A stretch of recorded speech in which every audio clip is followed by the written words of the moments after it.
If you're tired of expensive PDF software, this free tool might be the only PDF editor you'll ever need.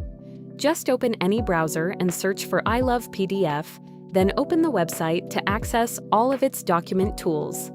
The platform is extremely user-friendly, and right on the homepage, you'll see the Select PDF File option. Simply tap on it and upload the PDF document you want to edit from your device. Once your file is uploaded, you can customize it however you like using the built-in editing features. You can add text, insert images, draw annotations, organize pages, highlight important sections, and make other adjustments without needing any special software. The editor works smoothly on both mobile and desktop devices, making it perfect for students, professionals, and anyone who regularly works with PDF documents.